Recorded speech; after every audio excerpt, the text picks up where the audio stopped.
So just before we move on to the next section, wanted to do a quick shout out to all our live stream viewers watching this amazing summit from all around the world. And it wouldn't be possible without our live stream sponsor, RBC Wealth Management. So big round of applause for them.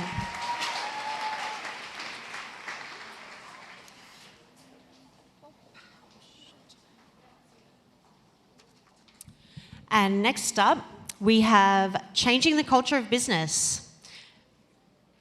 Help me in welcoming to the stage Tony Profit, Chief Equality Officer at Salesforce, Susan Lee, Chief People Officer at SeatGeek, Kirsten Barnett, Global Head, Gender Equality Index at Bloomberg, and if she's not still stuck in New York traffic, Rachel Sklar, co-founder, Change the Ratio, the LIST.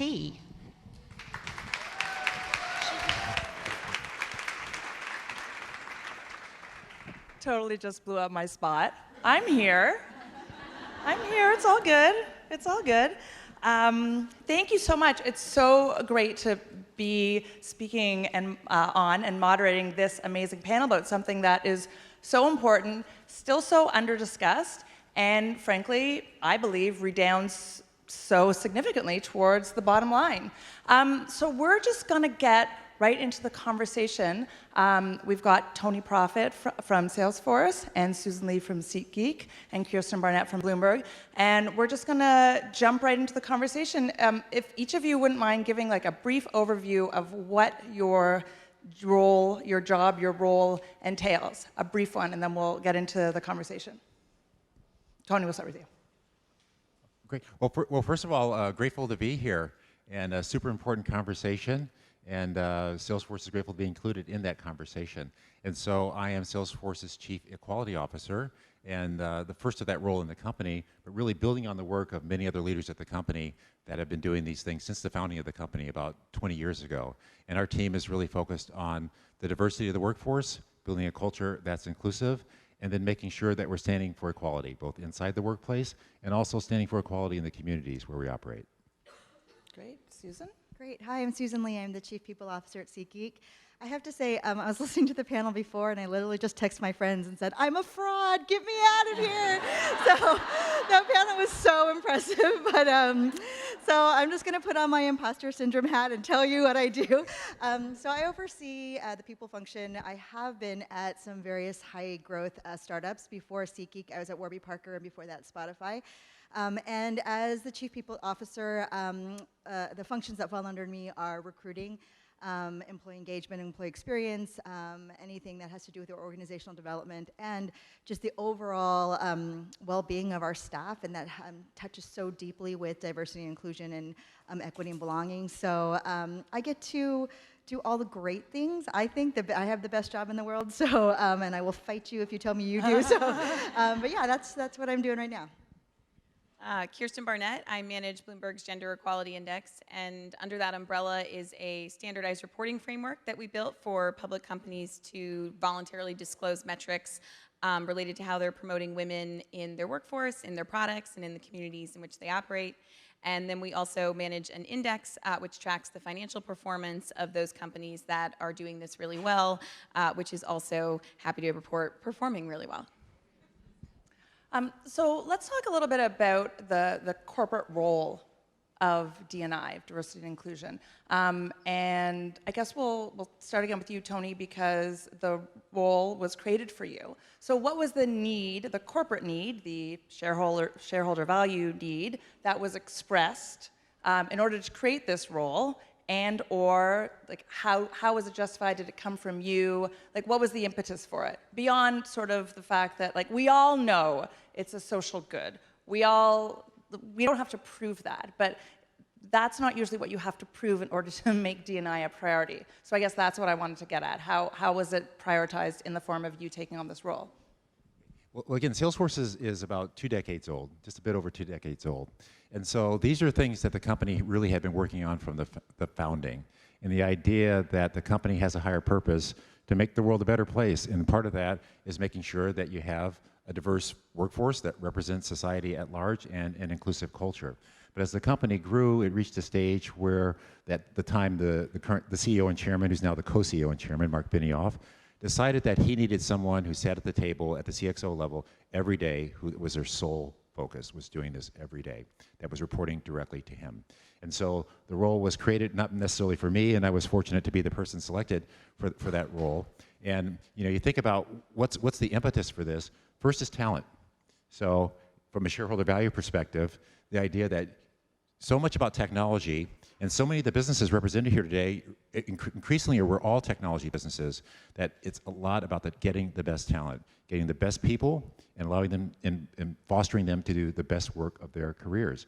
And so if you're not accessing all the great talent pools out there, if you're not building a culture where people feel they can bring their full authentic self to work, they're not doing the best work of their careers. And so I think if you said what's the number one priority, it's about getting great people and allowing them to do great work.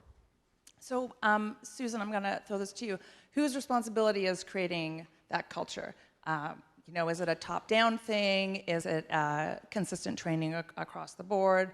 Is there a responsibility that lies with employees coming in? Like, how does a culture of inclusion become fostered? Yeah, I mean, I think what's interesting, much like Tony was sharing, like Salesforce, my career is 2 decades old, so I've been doing this for about 20 years, and we've been talking about this since I started, and I'm sure many years ahead. And I think what is both really hopeful, but also just kind of like shame on us, is that we're still having some very elementary conversations about it.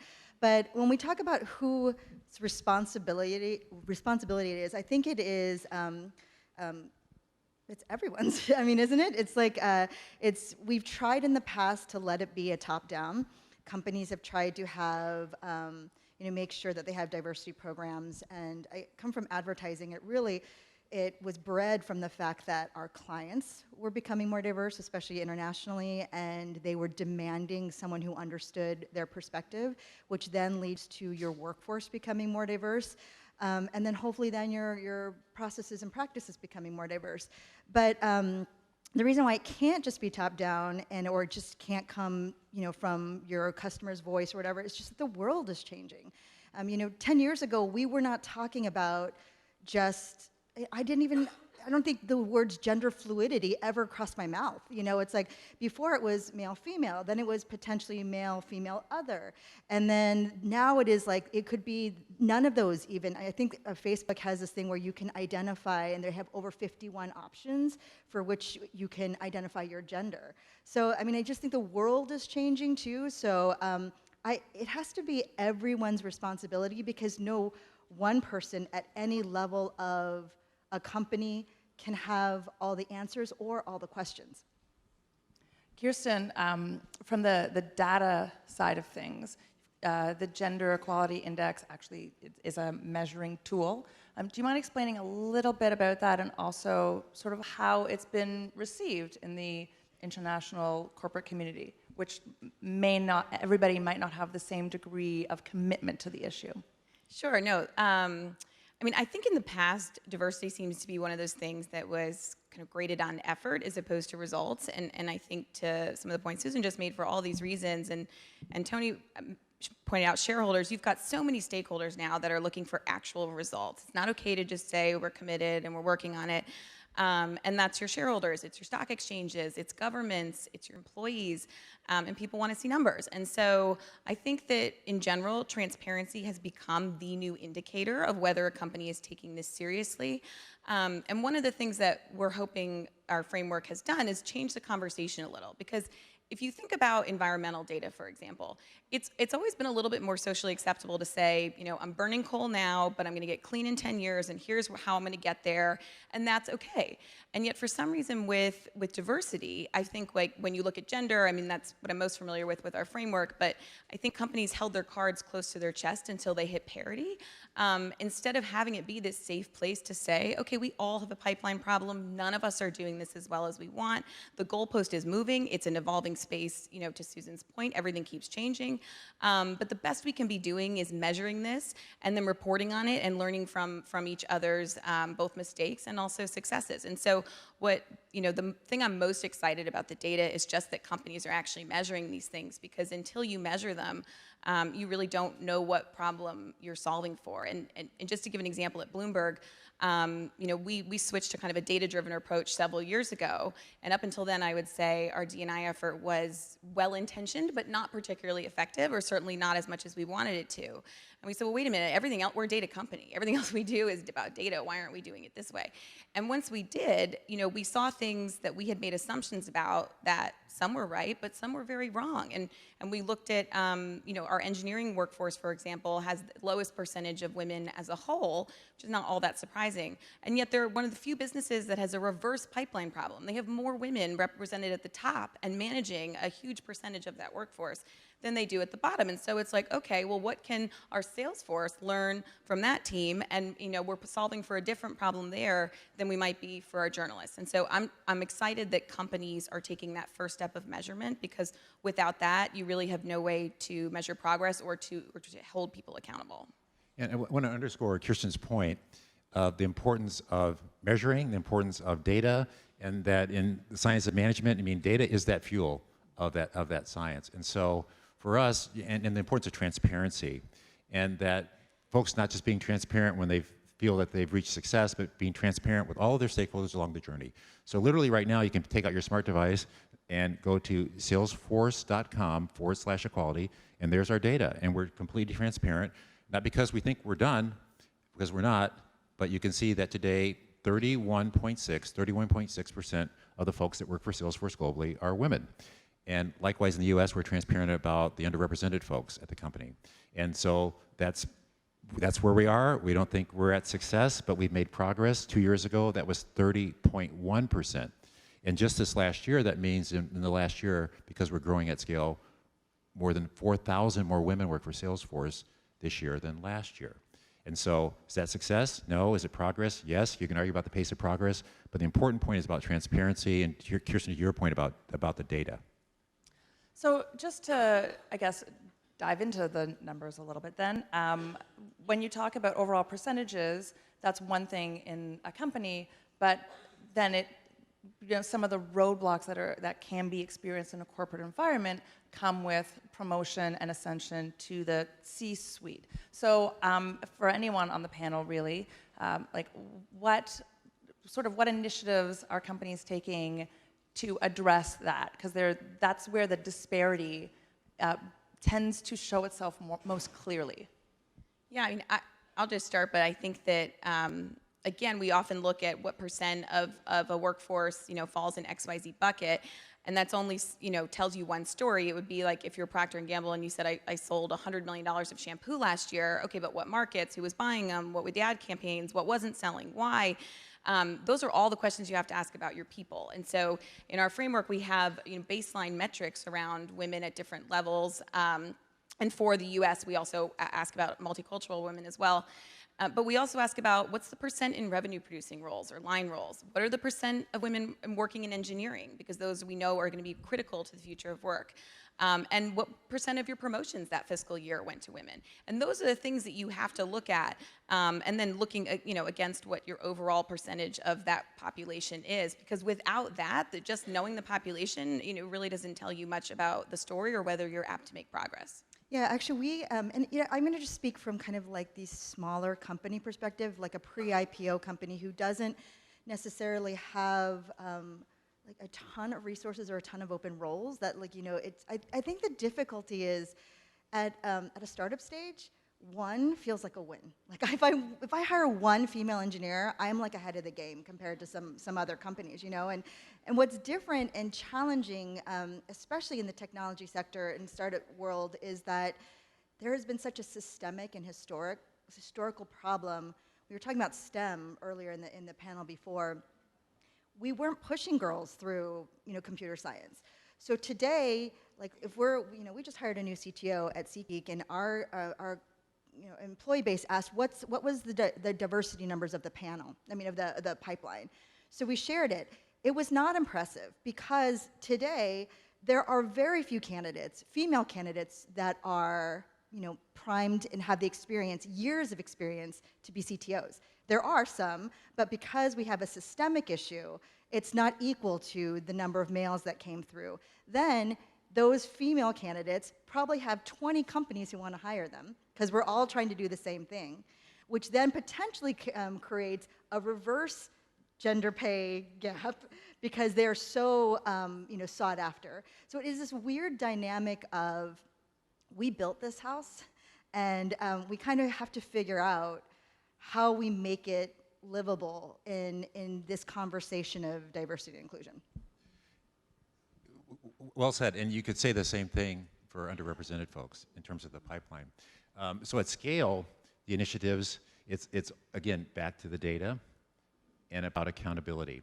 So at Salesforce, Rachel, specifically to your question, so we have an initiative, a program, it's about 1.5 years old now, where every leader that works for Salesforce that has more than 500 folks that work for them, every 30 days they get a scorecard.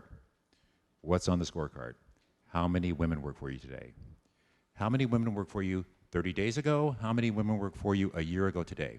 In the last 30 days, how many women did you hire? How many women did you promote, to your point? And how many women attrited for any cause? And because, again, to your broader point, you want not just the broad cohort, but you want all the way up to the board, right? And our board of 13 folks has 3 women on the board. And that's in publicly traded firms, that's one measure of transparency because you can always see their boards, right? We know you're the Think Initiative's youth champion. So every executive gets a second scorecard. How many executive women, VP plus, do you have? Same litany. In the last 30 days, how many did you hire? How many did you promote? How many attrited? How many a year ago today? And so there's no mystery and there's no latency. Because if you're looking at this, once a year or once a quarter, then you say, wow, we had a problem last year. Versus every 30 days, you can see these trends emerging before they're problematic and the opportunity to course correct. And so that's really the discipline that's driven and created this awareness among all of our leaders about where they're at and if they're proud of these data or not.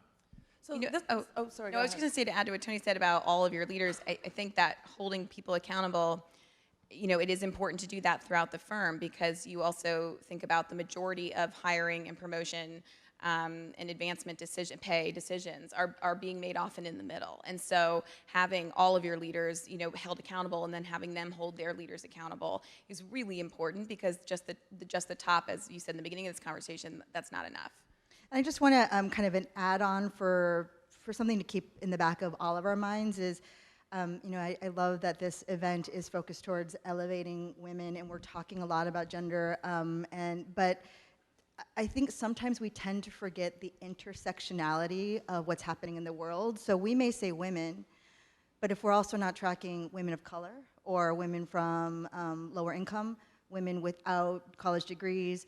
I remember hearing this one thing, I was reading this whole article about how President Obama changed his point of view about affirmative action. He used to be for, and then he thought, I would never want my daughters to take an opportunity from someone else when they came from such privilege, and so kind of he was changing his mind on that. But one of the things he said was, it is actually, he was talking to a group of startup CEOs and entrepreneurs and founders, and he said, it's actually easier for a woman to make it onto a board of a technology company, which is actually a sad thing to say if it's ever easier for a woman to do that, but then a black man. So I think it's important that the conversation includes that intersection of we all come from many different types of, I guess, identifiers that it's not necessarily speaking for everybody when we put it out there.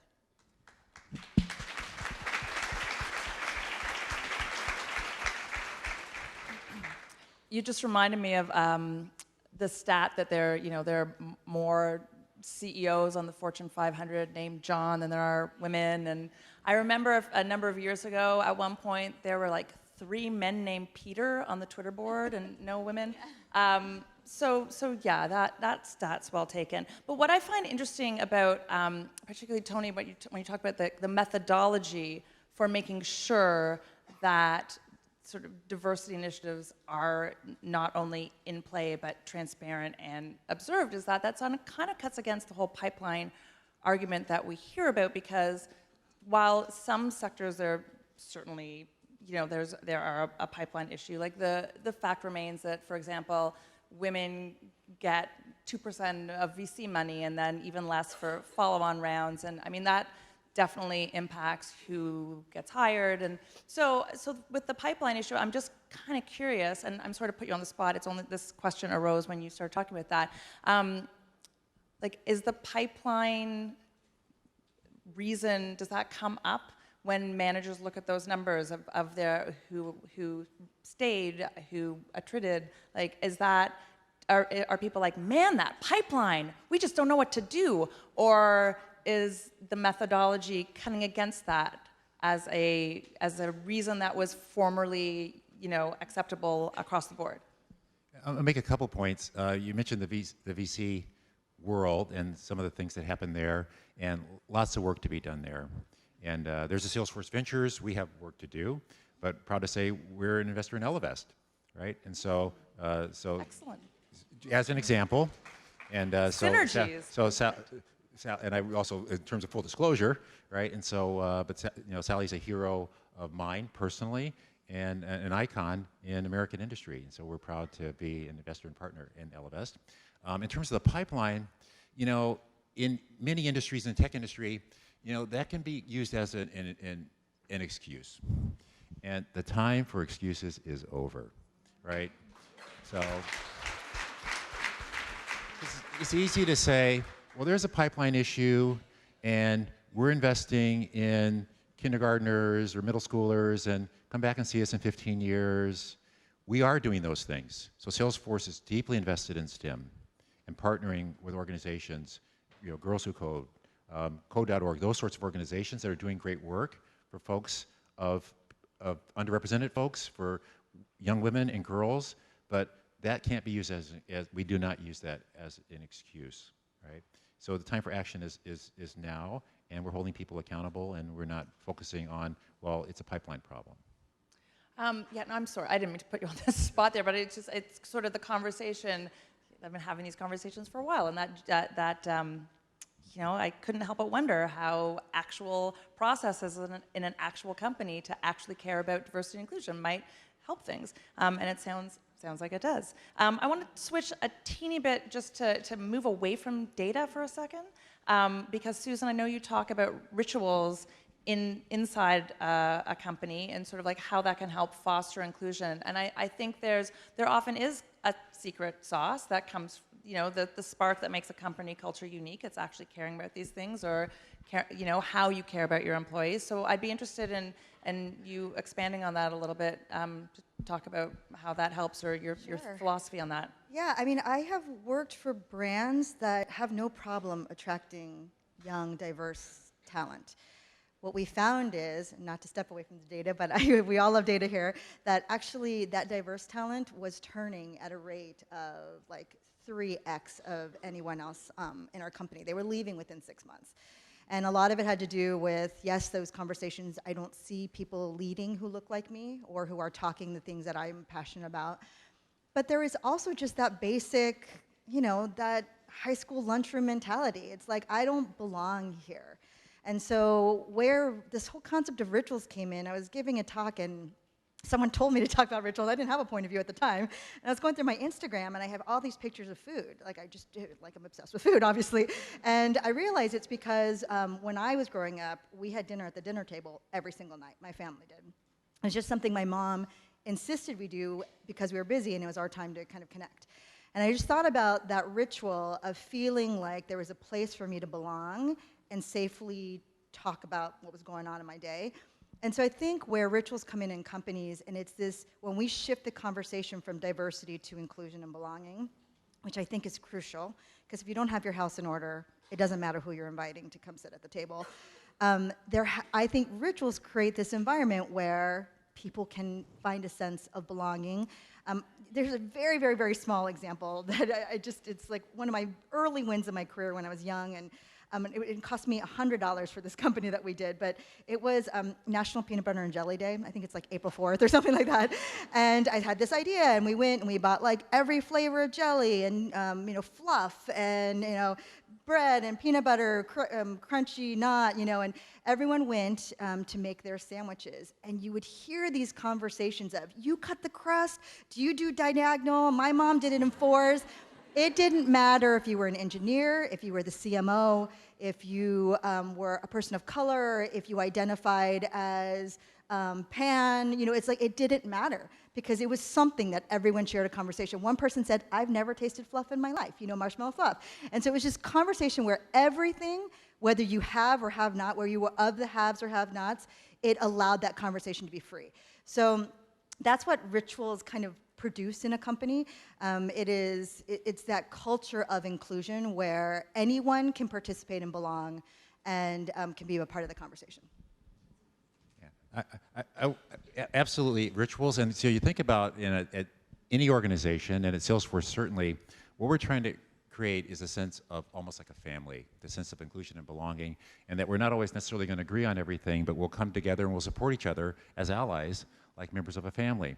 And so, importantly, in a family, one of the essential things in building a family is shared memories. And so we have a series of rituals and events throughout the year, and one of them this season is Pride Season.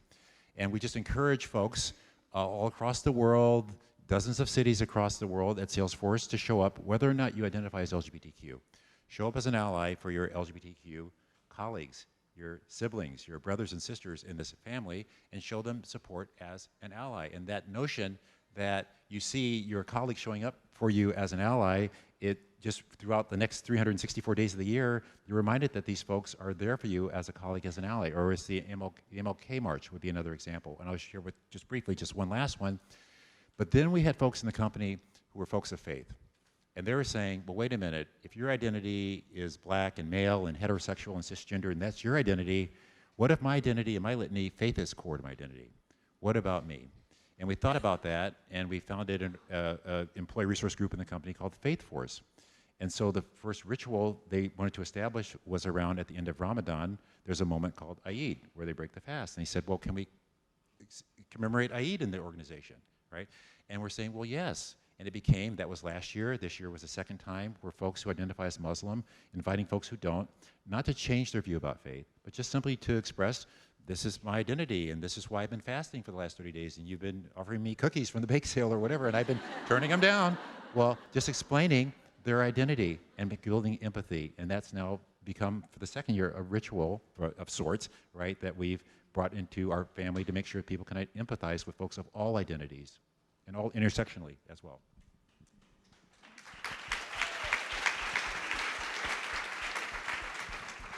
Kirsten, I want to bring it back to you because like when you're on such a granular basis, I'm wondering if that translates at all to your experience on the global scale. You are an officer at the World Economic Forum. You implement or track the index on an international level. I'm just curious if there's anything from from Susan and Tony's previous comments that like sparked anything in you, like that reminds me of that time at the World Economic Forum where we all had peanut butter. I mean, when everyone was like petting cats or whatever they do in Bond movies. I think that the culture is the hardest thing to change, and it's also the hardest thing to measure. So not to bring it back to data, but I do think that, well, to bring it back to excuses, as we just, Tony said, there's no excuses. I think sometimes also I hear, particularly when we get into ethnicity, the same excuses around like, well, we're not allowed to ask that in that country, or we're not allowed to measure it in that country, or it's illegal to be a member of the LGBTQ community in that country. And those are true, and obviously we all have global companies that need to operate within the regulatory environments we're in, but that's still kind of an excuse, because I think that if you have the right culture of your firm, Bloomberg has 154 offices across 78 markets. And I always say that, you can go to any of them, and we're Bloomberg first, and then we are, Japanese second, Australian second, Turkish second. And so I think as long as you keep that in mind, that's important. Now, back to how do you measure culture and know that you have the culture that you want to have. I think that, some of the things we look at for indicators, for example, when you look at parental leave. So we ask companies about both primary and secondary parental leave. So that covers all of your employees. We also ask about usage, because not surprising, we often see that secondary leave, which not always, but is often taken by men, is lower than what's given, whereas it's a higher percentage of usage for primary. And even at Bloomberg, I remember when we first added secondary leave, several years ago, we kind of pat ourselves on the back. We're like, oh my gosh, our employees are going to love us. And then nobody was taking it.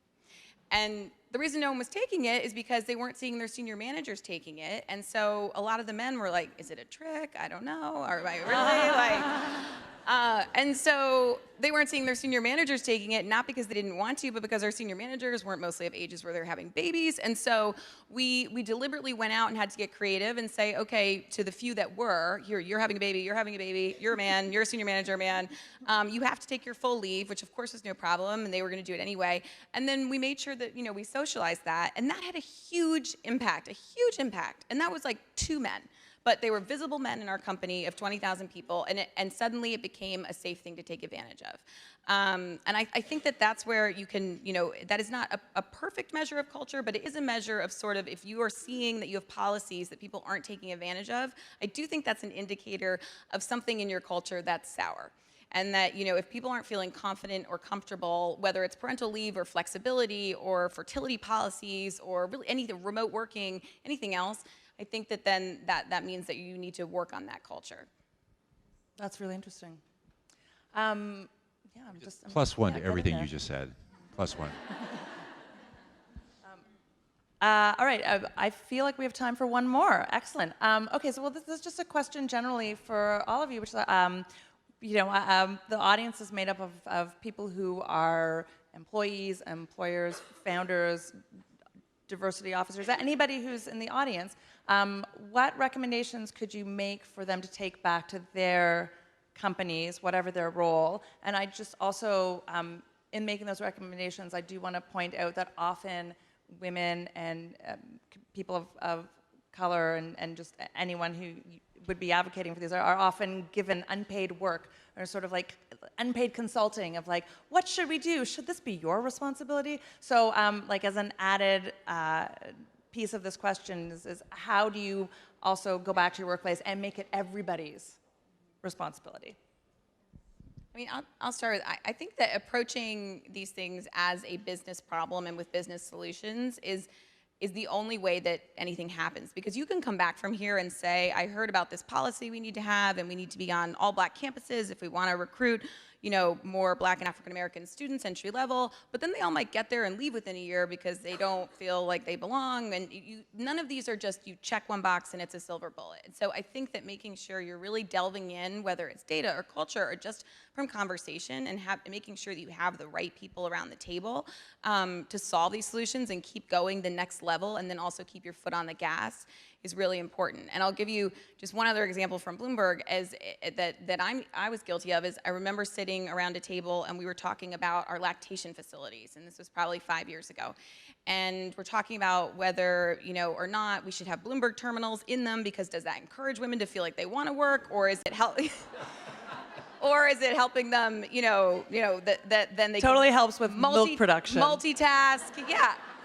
And we're talking about other things like hospital grade pumps and all this stuff. And also, I remember some of the people looked at me and they were like, I don't know, Kirsten, what are they like? And I was like, I don't have a baby. I've never been in one. So I think that we realized no one at the table had ever had to lactate. So I feel like, who are we to be the right people to be solving that? So even though it looked like there were women and there were young women, and so surely these must be the right people, I think just making sure you're really conscious that you are solving for the right people it sounds obvious, but it often doesn't happen. So I think just being really thoughtful is what I would say.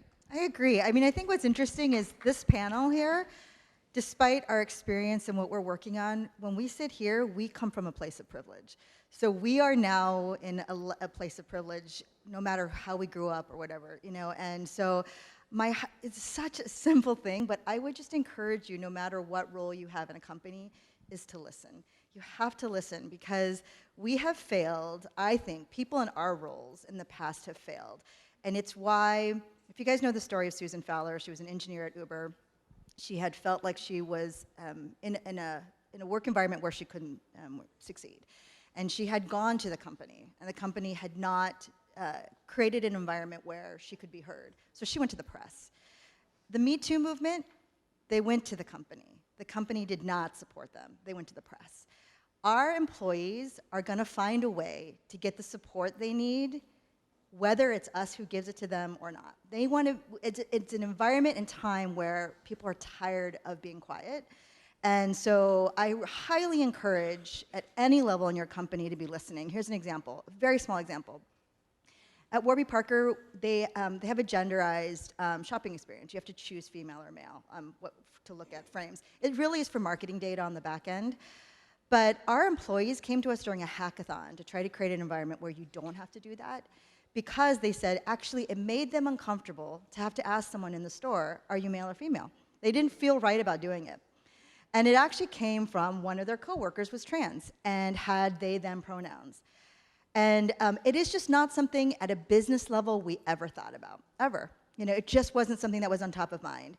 And it came to us, and we're just like, wow, okay, yeah, we need to start figuring this out. So there are just things that it's super important that we listen to what's being said. And I do sometimes hear HR people say, well, my employees aren't talking. I go, no, you're not listening. That, you know, you have to create that environment.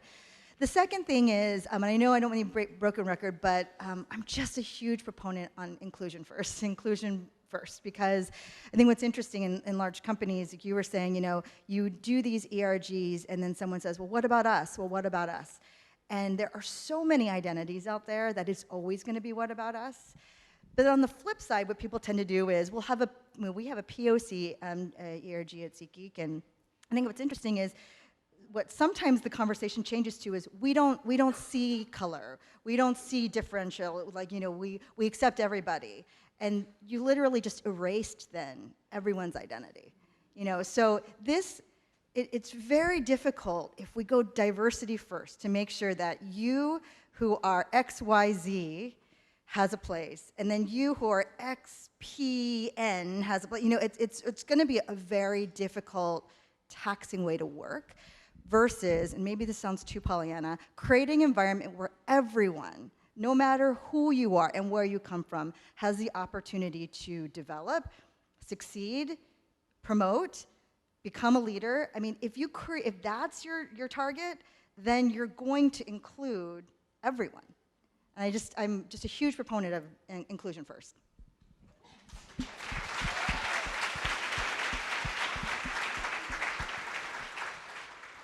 No, well said, Susan. Kirsten, you know, I'd underscore all the points that you made.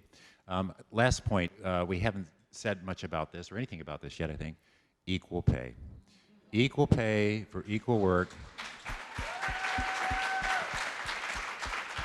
So if there's one thing to take back, and so at Salesforce, again, late in the journey of the company 16, 17 years old, two women leaders courageously go to the chairman and CEO and say, we think there's a problem. They had a hypothesis that there was not pay parity. And he empowered them to go off and get the data, and they got the data circa 2016 and found there was, in fact, a problem. At Salesforce, it was about $3 million. And so there was actually folks not being, and we made folks whole, and we do that now on an annual cadence. Go encourage folks to go get the data. Same work, if you're doing the same job at the same level in the same location, equal pay for equal work. You know, if I could just add on the pay, if any of you are working on that in your company, one of the most common things I hear from companies reporting through our framework is, I can't report on pay because then that would open us up to lawsuits. Okay, well, so far, none of the companies that have reported have had lawsuits. They've actually been really rewarded, because I think, you know, true transparency, as we've been talking about, is about reporting the data you're proud of and also reporting the data that you know you have work to do on. And I think the more and more you have leaders in this market, like Salesforce, doing what they do and also saying, we didn't do it once, we had to do it again, and then you do it again, because you have to do it every year. If you're hiring more people and you're paying more people, then you have to keep doing it. I think that again creates that safe space that we're hoping it's okay to have one. In fact, if you're not being public, I think people are going to wonder why. And if you're saying you don't have one, no one's going to believe you. And just one last adding on to this, a lot of companies have failed in this, obviously, and when I go back to that whole thing about listen to people because they'll find a way otherwise, when companies have failed about this, actually governments now are leading the charge on gender pay, or, you know, pay parity. They're requiring it. They're requiring fair pay across, you know, many local governments are requiring this. When the government does shit. We're keeping it real. Keeping it real. So sorry.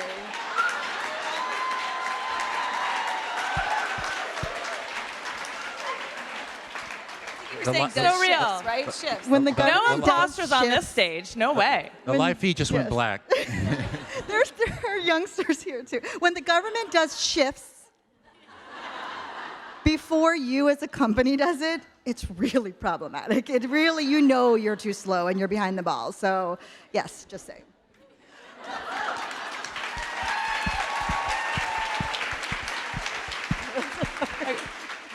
We have time for a few questions. I mean, by all means, we want them to keep talking. Anyone? Okay. So these questions, just as a reminder, are Fabulous. actually coming in through social media. If you have a question, please post it to any social channel and just tag Elevate Network and use hashtag Mobilize Women. So the one we have here is, what's your recommendation to get Wall Street analysts to focus on both money and meaning, both results and relationships? I can take that if we want. Yeah. So for anyone who isn't familiar with Bloomberg, we are the largest provider of data to the financial community. I am so excited about what I am seeing as far as the demand for more ESG data and particularly social data. A lot of that is coming because you have the big asset managers, the BlackRocks, the State Streets, the Vanguards in the U.S. and same in other countries, and you have stock exchanges starting to mandate either reporting requirements or guidelines. When there's money behind something, like, stuff moves. So I think that is exciting for me. The other interesting thing, and I don't know if that will come up otherwise today, but there's something really exciting happening with women and money right now, particularly in this country. For the first time, women are in control of more private wealth than men. That is largely because we earn our own money and because we live longer. And so that also is a shift, because now the financial services community, just like when governments do something, if you haven't done it, you're behind. The financial services community on a whole is behind, and suddenly these are their future customers. This is who they need to attract. We know that women want to invest in a way that aligns with their values. It's the whole reason Sally started this company. And so I think that is what's going to move the needle as far as how analysts, look at companies and what the financial services community is going to be looking for from companies. And in the same way, they're going to have to, hold that mirror to themselves, because these are their clients who are going to want to know what they look like inside.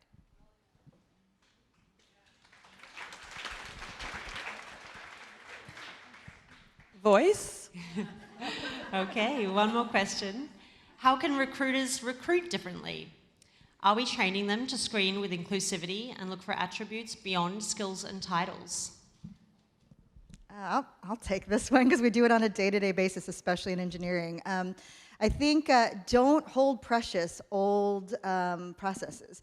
It's like the way that recruiting has happened for generations is exactly the same, right? You send a resume, your resume has experience, education, you look at that resume, someone may love that you worked at Google, that you went to NYU. The question is, as a CX advisor entry level, who cares where you went to school? Or who cares if you've worked, if it's an entry level role, did you need to work at Google? So I think we have to break those old processes. And business is not the leader of that. It's actually recruiting. You can say, I've literally, my pipeline went down to 10% because you cared that someone had a bachelor's degree when they didn't need it for this role. Again, governments are actually trying to push this too about when it comes to even when the fair pay is, when you do fair pay, a lot of the question is, we pay people more because they might come from a different background, have more years of experience, for the same person doing the same job who didn't have access to that background. And what they're pushing for is, right, fair pay for that job, no matter what your background is. And this is very similar. That's the conversation you can push in recruiting is, what are we looking for in this role? As a recruiter, you can challenge them. What would a bachelor's degree bring to the role that someone else who actually had comparable experience wouldn't? Like if someone who was working retail and someone who had a bachelor's degree at NYU, I'm not bashing NYU, go NYU, I'm not from NYU, but anyways, but they're all both applying for a CX, a customer service role.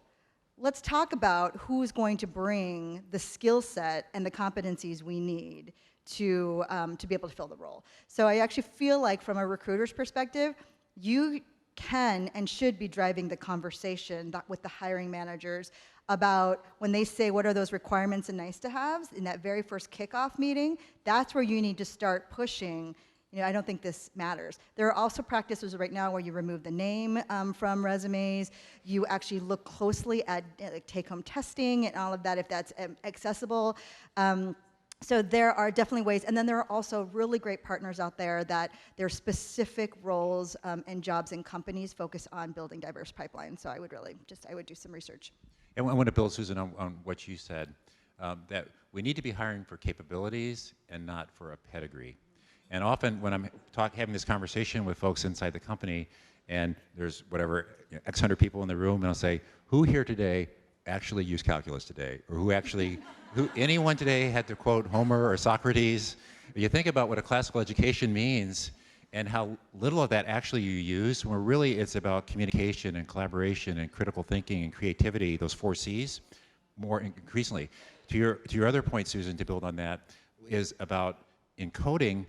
If you have different ways of assessing, and they're subjective, about someone's coding competency versus using a third-party tool that is absolutely objective, we use HackerRank, is a much more objective way to take bias out of the process, rather than putting someone under duress at a whiteboard and you might be asking them different questions and then having a subjective assessment of how well they did. Sorry, there's just one other small piece of advice that I would, when it comes to recruiting. Companies are really getting better at talking about unconscious bias, since you just brought that up. And a lot of people say, let's make sure that the hiring team understands their bias, what biases they bring to the table. I would actually challenge, it doesn't matter what bias you bring to the table, just acknowledge that you have bias. Because I may say I have a bias against XYZ, well, this person is an XYZ, so I'm totally fine. I'm gonna be so fair. It's like, let's just make sure that we are admitting that all of us come with some bias to the table, so let's try to eliminate any situation in which that is going to inform our decision making. This was a fantastic panel. Thank you so much, Tony, Susan, Kirsten. They love you. I just want to remind everyone, you can engage with us on Twitter, at our handles on social media, and around the Elevate network. The hashtag, I just messed it up, but you'll go and see it. Hashtag Mobilize Women. Yeah, that's right. Anyhow, I'm going to stop while I'm ahead. Thank you so much. This was fantastic.